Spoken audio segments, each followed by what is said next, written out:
kayong paninindigan. Kami pa kaya mga sibilyan. Kaya nabababo yung bata sa Pilipinas dahil sa mga NPA. NPA ang protektor ng kawatan ng mga politiko. Walang kawatan na politiko, walang abusadong mga pulis. Kung walang NPA, itatak nyo yan sa mga kukuti nyo. Ang ugat ng kahirapan, karahasan sa Pilipinas, walang iba, NPA. Tandaan nyo yan. Kahit itagal, paikot-ikot tayo ng mga NPA sa palad nila. Nandito sila mismo, sa harapan ninyo. Wala kayong kamuang-muang.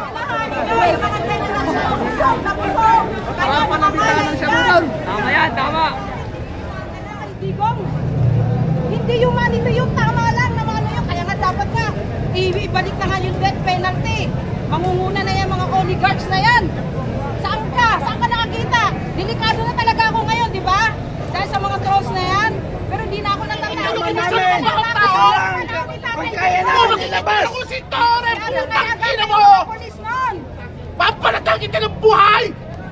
Katanda rin! Putang ina mo! Gagamitan kita ng liper! Isa lang! Ang pera!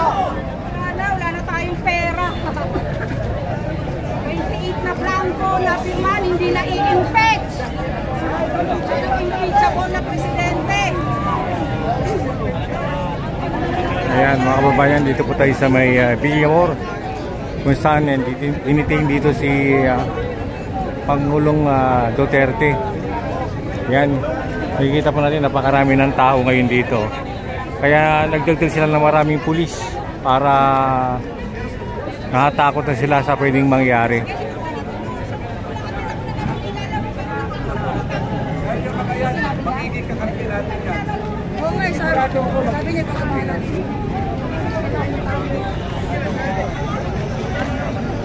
Wala talaga may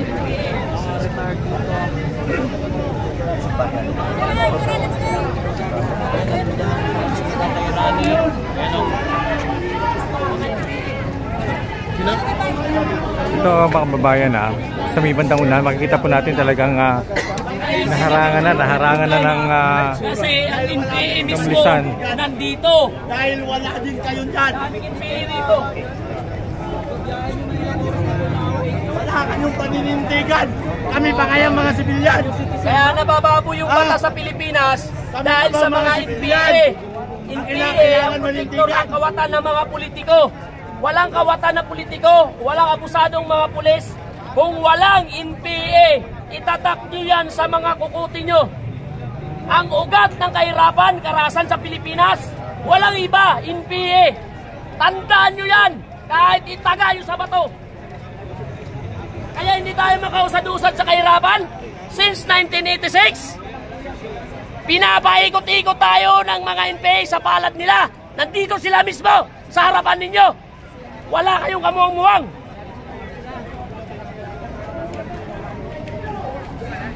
Yan, ito kita po natin dito po yung pulis. Kaya ng umaga mga kababayan, mga tanghali, hindi pa ito karami yung pulisan dito. Pero ngayon pagkikita po natin yung talagang napakadami na buko dito.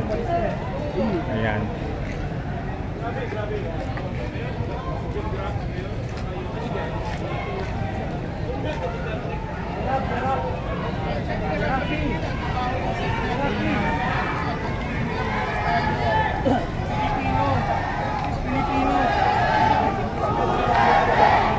Yan, talagang galit na galit na yung mga tao.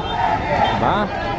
Grabe na mga kababayan, talagang dapat magkaisa ng bawat Pilipino na talagang pang-aabuso ng gobyerno. Nasisigan na ako ng tao. Ang dami na.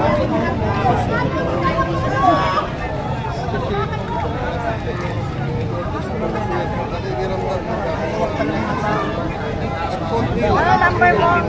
0918. Happy birthday, Torre!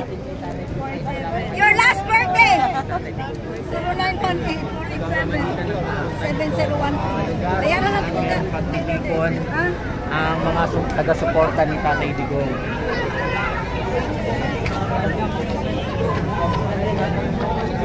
Uy! Hindi ka pa nakauwi? Nalive ka ba? Hindi, walang video.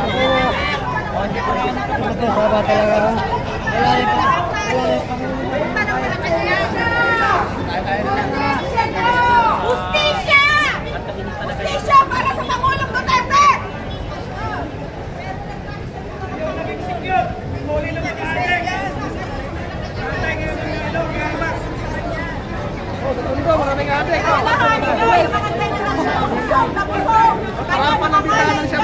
Tama yan, tama.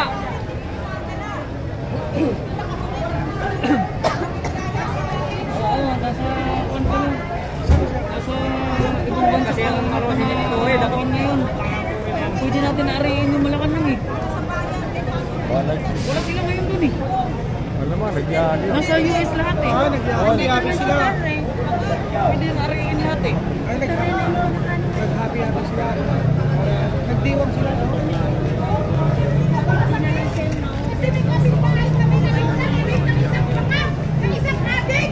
Oh, saan pa? Ngayon sinasabihin nila, humanity ang ikakaso nila kay Digong. Hindi humanity yung tama lang na ano yun. Kaya nga dapat nga, ibalik na nga yung death penalty. Mangunguna na yan mga oligarchs na yan. Saan ka? Saan ka nakakita? Delikado na talaga ako ngayon, di ba? Dahil sa mga trolls na yan. Pero hindi na ako natatakot.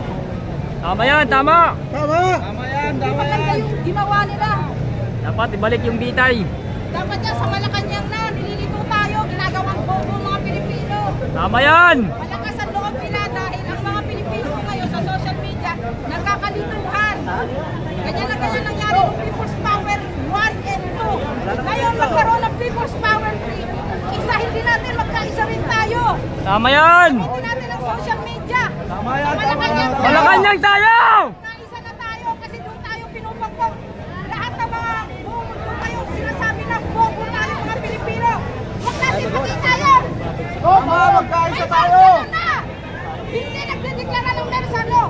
Pero sa ginagawa niya, pinapalamang niya na may martial law. Tama yan. Walang labuto ni isang Pilipino. Mga Palestiniano, sa nandito dahil sa Paulo! Saka nakakita, walang pandemya, puro ayuda. At nakapos, ang lahat na dinadalang world leaders sa dahil ay namamatay. Tingnan yung history ng ICC sa dahil. Lahat ng world leaders tapos bawat isa.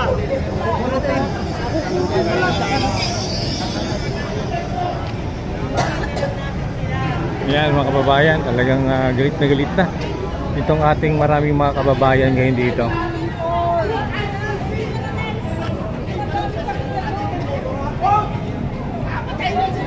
Yun ang gusto nyo nangyari. Lalabas lang namin yung galit namin. Para maintindihan nyo. Kung yung nararamdaman namin. Kung kaya namin ilabas. Kaya gagawin mo! ng polis nun. Papalatan kita ng buhay! Tatanda rin! Putang ina mo! Gagamitan kita ng liper! Pagbalas sa'yo, tarantado! Lumabas ka, Tore! Magsundukan tayo! Uparin mo yun yung parmi mo! Ang ina mo! Punta lang ang matapang ka! Panawagan ko sa kababayan natin! Bakla yan eh! Simula ngayong gabi kung kakayanin natin! Hanggang bukas! Magpunta tayo sa Malacanang! Wasagin ang gate! Wasagin ang gate! Duterte! Duterte! Kinakilamo sila ng sunod! Tatalagin ang sunod! Duterte! Duterte! Wasagin ang Malacanang! Duterte! Ang ibang bayag! Saka nakakita gumagana ang hustisya ng ating bayan! Pero ang ginawa ni Bangag, pinagkanunon niya tayo sa mga foreigner! Pinagkanunon tayo, ibinenta tayo para lang niya makuha ang mga pera niya. Iniwan na kanyang tatay na ninakaw din! Bongbong Marcos! Pinagkatiwalaan ka namin isang beses. Una-una, iniisip namin, babawiin mo ang pangalan ng isang Marcos. Pero ang ginawa mo, pinatunayan mo lang kung paano ang demonyo ang isang Marcos tulad mo!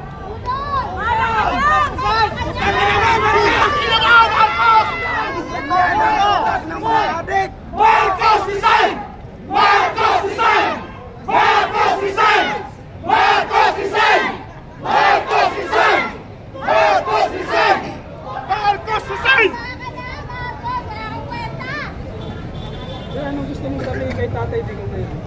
Tatay Digong, huwag kang mawawala ng pag-asa. Kung aabutan ka ng iyong oras sa Netherlands, Ya Allah, Ya Rabbil Alamin, ikaw na pong bahala sa aming mahal na Tatay Digong. Papasukin mo siya sa pang-8 gate ng Jannah, ng Paraiso. Ang pang-8 gate ang pinakamataas na level ng Paraiso sa aming mga Muslim. At yan ay ibibigay ni Tatay Digong. Dahil sa panahon ni Tatay Digong, minyong buhay ang sinagip niya mula sa mga durugista